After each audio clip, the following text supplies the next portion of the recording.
नमस्ते विद्यार्थी मित्रांनो. आपण मागच्या तासाला या ठिकाणी म्हणजेच मागच्या व्हिडिओ लेक्चरमध्ये आपण डबल फर्टिलायझेशन स्टडी केलेलं होतं. सो आज आपण त्याच्या पुढचा टॉपिक स्टडी करणार आहोत. पण हे जे डबल फर्टिलायझेशन आहे, हे डबल फर्टिलायझेशनचे जे सिग्निफिकन्स आहे ते सिग्निफिकन्स आपल्याला थोडेसे रिवाइज करायचे आहे. First of all, what is mean by double fertilization? एकदा 2 मिनिटं. Fertilization, actually this type of fertilization takes place only in the angiospermic plant, right? Next thing, first male gamete fuses with the egg cell and produces the diploid zygote, and the second male gamete fuses with the secondary cell to produce a triploid primary endospermic nucleus. That is called as double fertilization, right? So आता याचे significance कसे सांगणार तुम्ही? एकदम साधेसे significance आहे. आता सिंपलचं पहिलं significance या ठिकाणी आपण घेऊया. तुम्हाला आठवत असेल, ज्यावेळेस तुम्ही डेव्हलपमेंट ऑफ मेल गॅमेटोफाइट स्टडी केला, त्याच वेळेस कुठेतरी त्या मेल गॅमेटोफाइट्समध्ये 2 मेल गॅमेट्स प्रोड्यूस केले गेले होते, राईट? विचार करा, जर हे 2 मेल गॅमेट तिथे तयार झालेले आहेत, तर जर समजा सिंगल फर्टिलायझेशन झालं, एकच फर्टिलायझेशन झालं, तर हे दोन्ही पण मेल गॅमेट युटिलाइज केले जातील का? नाही. सो याचं पहिलं सिग्निफिकन्स तुम्हाला काय सांगता येईल माहिती का? तर डबल फर्टिलायझेशनमुळे दोन्हीचे दोन्ही मेल गॅमेट युटिलाइज केले जातात, right? So first significance of double fertilization is to utilize 2 male gamete in the male gametophyte. So first statement मी ते लिहितो आता. So first of all, significance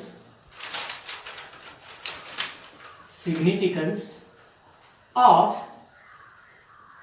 double fertilization.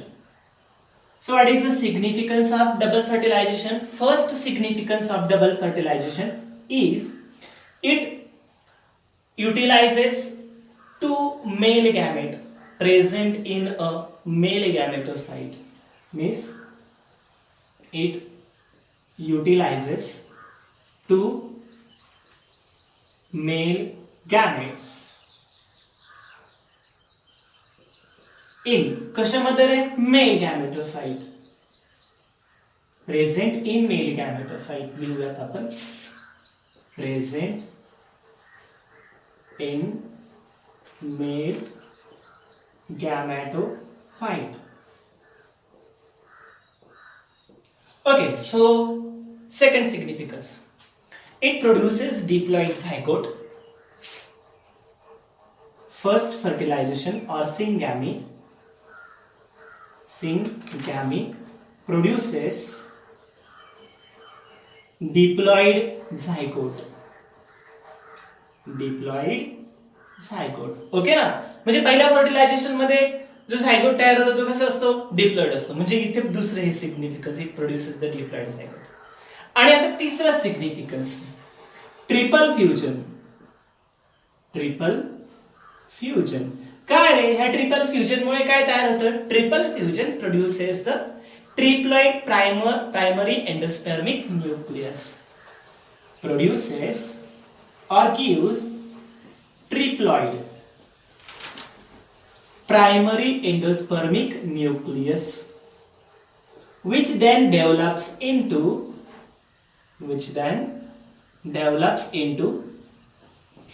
endosperm. आता हे जे ट्रिपल फ्युजन झालंय, त्या ट्रिपल फ्युजन मध्ये जे प्रायमरी एंडोस्पर्मिक न्यूक्लियस आहे ना, तो प्रायमरी एंडोस्पर्मिक न्यूक्लियस कशामध्ये डेव्हलप होणार आहे? तर प्रायमरी एंडोस्पर्मिक न्यूक्लियस हा या ठिकाणी एंडोस्पर्म्स मध्ये डेव्हलप होणार आहे. सो हे एक इम्पॉर्टंट आहे, विथ डेव्हलप इनटू एंडोस्पर्म.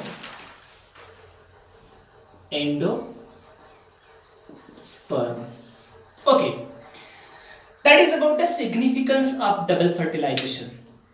पण याच्यात तुम्ही अजून एक मेन्शन करू शकता.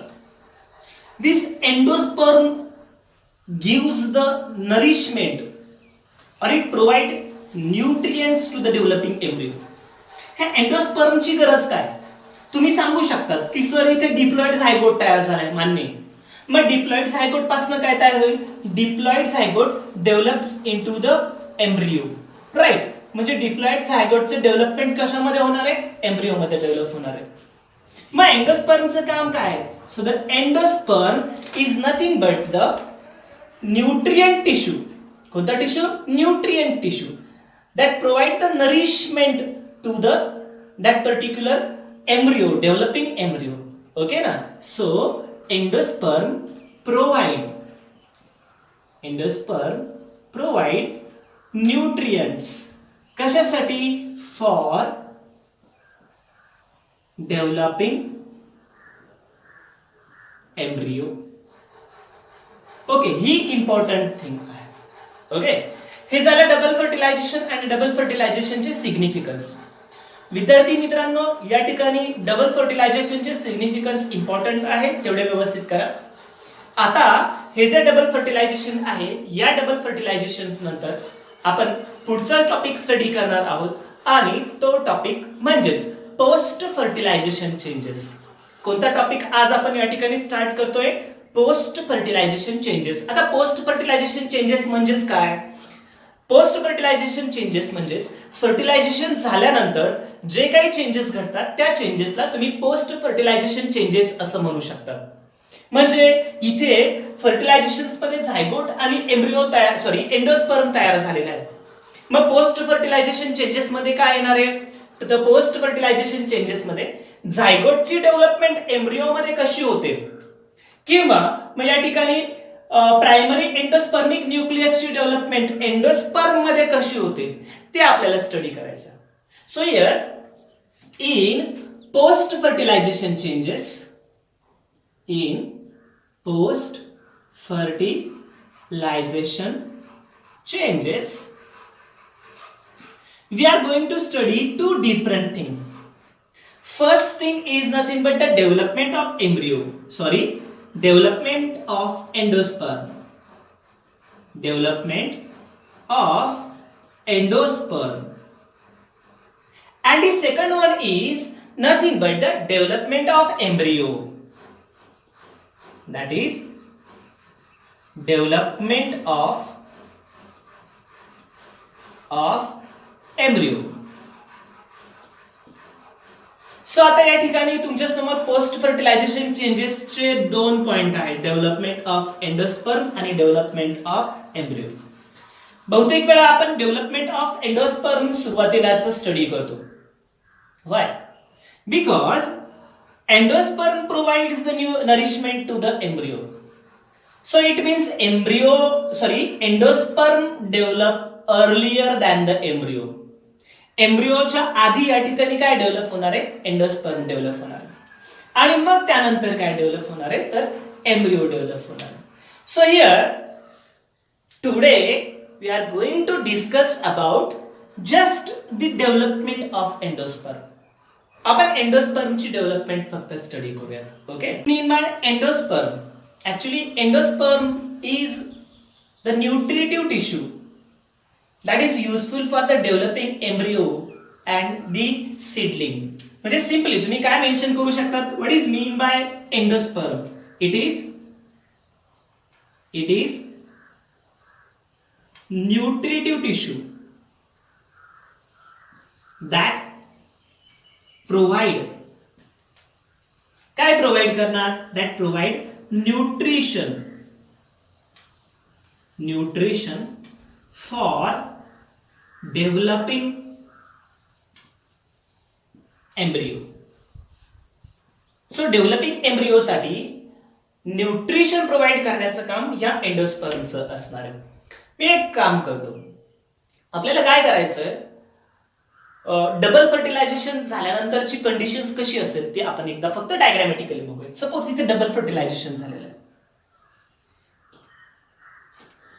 ओके, आता ह्या ज्या अँटीपोडल सेल्स आहेत, या 3 अँटीपोडल सेल्स, त्याच्यानंतर सेंट्रलला डिप्लॉइड सेकंडरी सेल आहे आणि इथे कुठेतरी एम्ब्रियो सॅक मध्ये काय प्रेझेंट असणार आहे? 3 सेल आहे, एक ॲपरेटस प्रेझेंट आहे. होणार काय? ज्या वेळेस या ठिकाणी पोलन ट्यूब एंट्री करते त्याच वेळेस सिनर्जिड्स डिसअपिअर्स होतात. चला ठीक आहे, चला सिनर्जिड्स डिसअपिअर होतात. त्याचबरोबर अँटीपोडल सेल्स पण डिसअपिअर होत आहेत. Right, correct. आणि फर्टिलायझेशन होत असताना या ठिकाणी इथे फर्स्ट फर्टिलायझेशन होईल आणि इथे तयार होणार तो म्हणजे डिप्लॉइड झायगोट. तो काय होणार? Diploid zygote.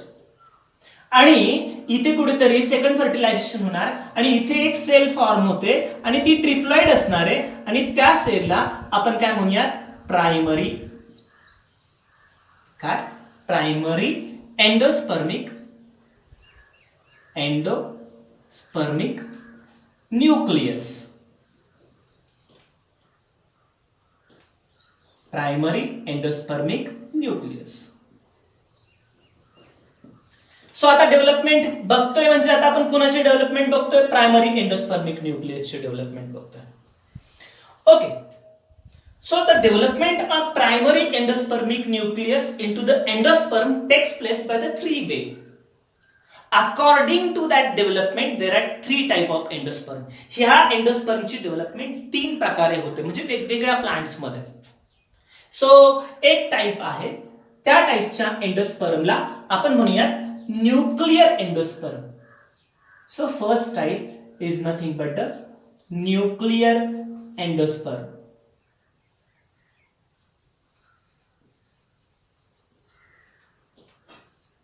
Okay.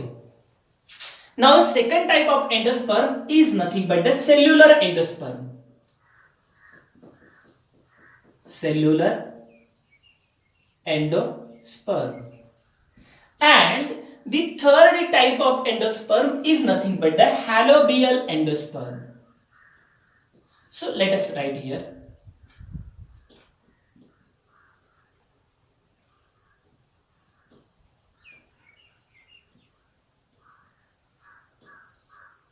So how many type of endosperms are there? There are three type of endosperms.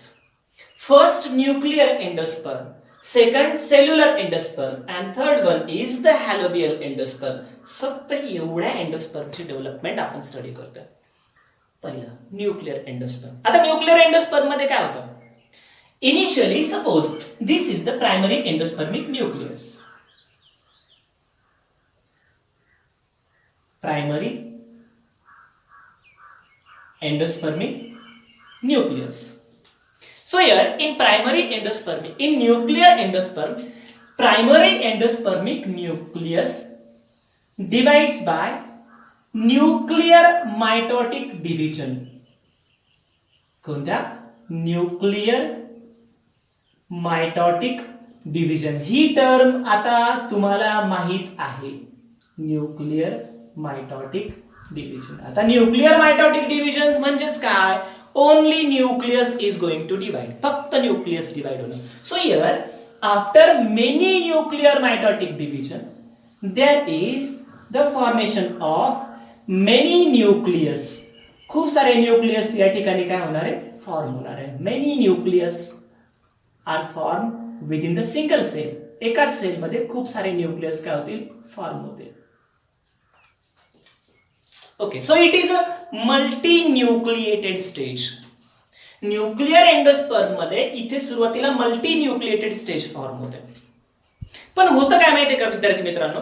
हे सगळे न्यूक्लियस जे आहेत ना, हे सगळे ट्रिप्लॉइड न्यूक्लियस कुठे जातात? They go towards the periphery. Okay, suppose here they go towards the periphery. Means all nucleus are migrated towards the periphery. Why they migrate the periphery? तुमच्या मनामध्ये क्वेश्चन्स पडायला पाहिजे. का रे हे न्यूक्लियस पेरिफेरीला का गेले असतील? काय कारण याच्या पाठीमागे? Because centrally it develops the important cell organelle that present in the plant cell. That is vacuole. Plant cell मध्ये एक लार्ज व्हॅक्युअल प्रेझेंट असतं. आणि ते लार्ज व्हॅक्युअल या ठिकाणी सेंट्रलला प्रोड्यूस केलं जातं. So it produces the large vacuole. There is a large vacuole, right. And finally it develop the cell wall. आणि मग कुठेतरी प्रत्येक सेल जी असेल त्या प्रत्येक सेलमध्ये काय फॉर्म केलं जातं? सेल वॉल फॉर्म केलं जातं. So here is a cell wall formation takes place.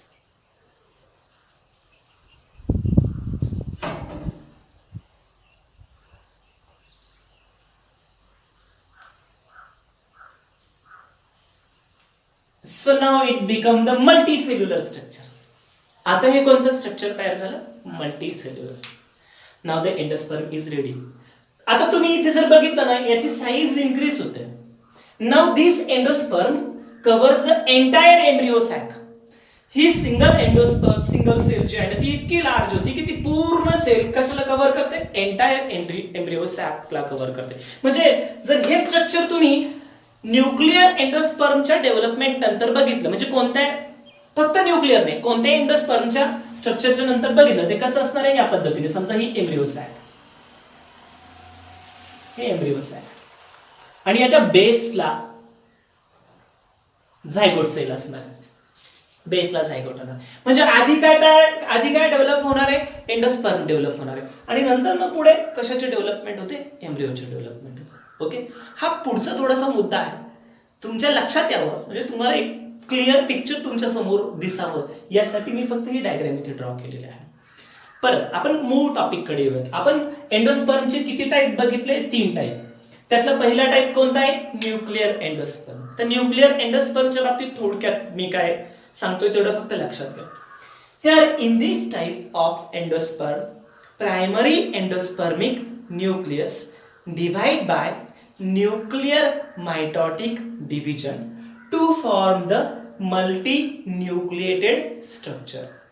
Okay, now all the nucleus are arranged at the periphery with the presence of vacuole in the center.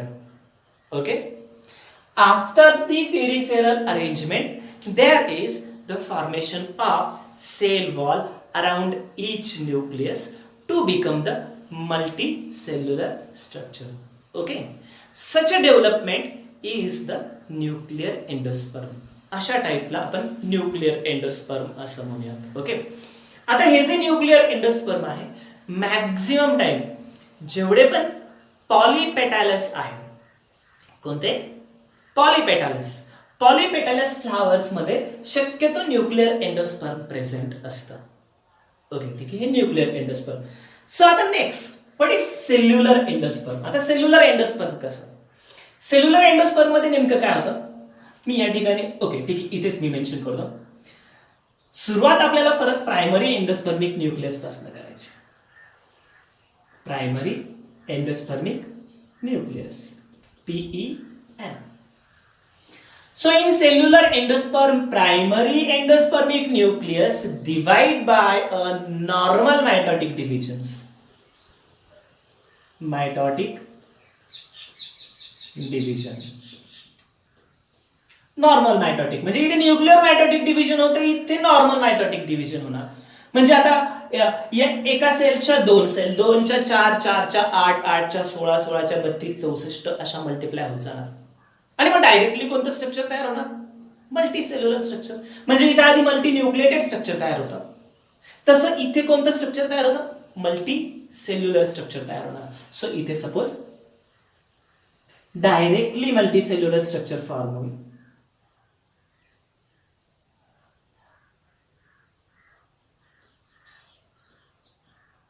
So here such endosperm become the multicellular.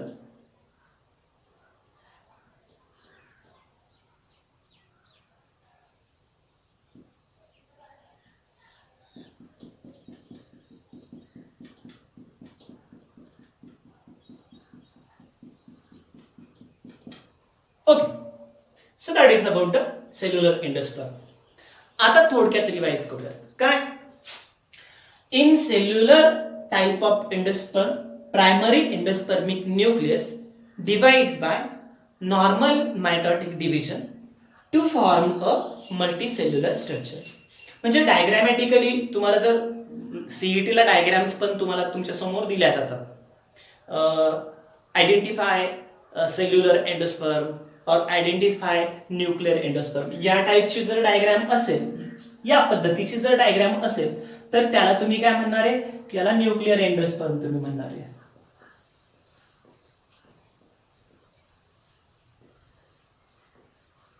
Okay, या टाइपच्या एंडोस्पर्मला तुम्ही काय म्हणणार आता? Cellular endosperm.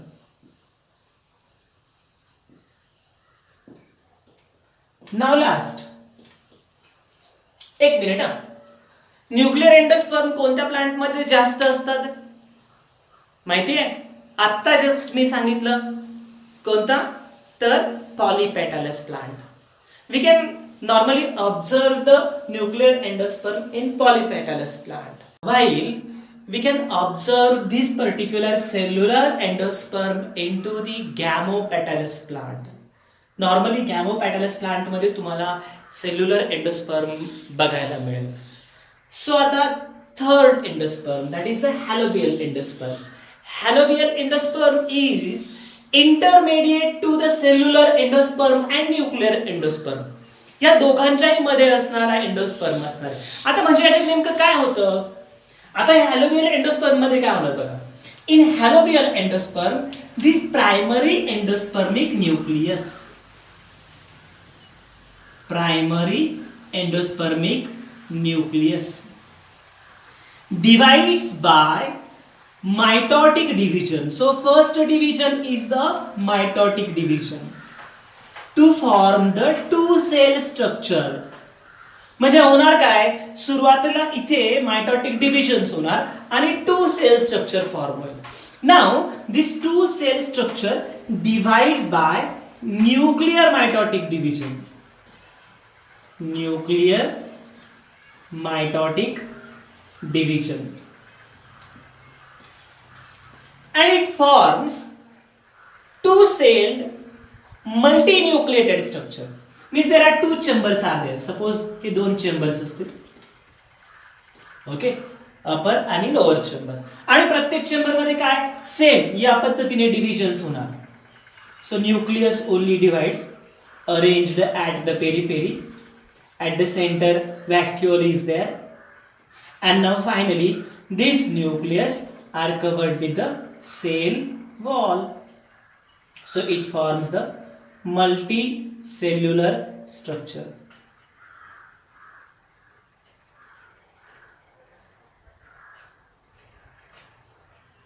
That is the multicellular structure. So this type of endosperm is nothing but the halobial endosperm. या टाइपच्या एंडोस्पर्मला तुम्ही halobial endosperm म्हणा. तुमच्या मनात प्रश्न पडायला पाहिजे, सर याला हॅलोबियल एंडोस्पर्म का म्हटलंय? Because it generally found in the helobi plant family, that's why it is called as a helobial endosperm. And this type of endosperm also common in monocotyledonous plant. या टाइपचा एंडोस्पर्म हा common आहे. सगळ्याच मोनोकॉटिलेडॉनस plant मध्ये या टाइपचा endosperm असतो असं नाही. काही पर्टिक्युलर प्लांट्स असे आहेत मोनोकॉटिलेडॉन, त्यांच्यामध्ये या टाइपचा एंडोस्पर्म या ठिकाणी प्रेझेंट असतो. Okay, that is about the three type of endosperm. Okay, आज आता आपण काय काय स्टडी केलं तेवढं फक्त रिवाइज करूयात. फर्स्ट काय, significance of double fertilization. Yes, there are how many, 3 to 4 we can write 3 to 4 significance of double fertilization. हे इम्पॉर्टंट आहे. सिग्निफिकन्स तुम्हाला 2 मार्क्स साठी बोर्ड एक्झामला विचारले जाऊ शकतात. ओके, त्याच्यानंतर पोस्ट फर्टिलायझेशन चेंजेस आपण या ठिकाणी स्टार्ट केलेले. पोस्ट फर्टिलायझेशन चेंजेस मध्ये दोन टाइप आहेत, डेव्हलपमेंट ऑफ एंडोस्पर्म आणि डेव्हलपमेंट ऑफ एम्ब्रियो. हे आपण आज या ठिकाणी घेत नाहीयेत. आपण फक्त काय स्टडी करतो, development of endosperm. What is endosperm? It is a nutritive tissue that provide the nutrition for the developing embryo, right? Next, there are 3 type of endosperm according to their development. कोणते कोणते? Nuclear endosperm, cellular endosperm and halobial endosperm. Let us highlight them.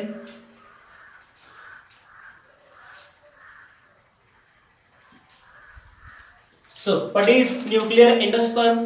Here in nuclear endosperm, primary endospermic nucleus divide by the nuclear mitotic division to form the multinucleated structure. Now, here all the nucleus are arranged at the periphery. All the nucleus are arranged at periphery, and finally, each nucleus then covered with a cell wall. That is the nuclear endosperm. Next, cellular endosperm. In cellular endosperm, primary endospermic nucleus divide by the mitotic division. right, where multicellular structure is going to be formed, that is a cellular endosperm. And last, halovial endosperm, it is an intermediate type of endosperm. Here primary endospermic nucleus divides by the mitotic division to form the two cell structure. Now this two cell then follows the nuclear mitotic division, just like a nuclear endosperm. They form the two chamber having the multicellular structure, that is the halovial endosperm. ठीक है. आता what is the function of endosperm? It provides the nutrition to the developing embryo and the seedling. या पद्धतीने आपण एंडोस्पर्मची development इथे study केलेली आहे. पुढच्या लेक्चरला आपण काय स्टडी करणार, तर पुढच्या लेक्चरला आपण डेव्हलपमेंट ऑफ एम्ब्रियो स्टडी करणार. ठीक आहे. मी या ठिकाणी थांबतो. धन्यवाद.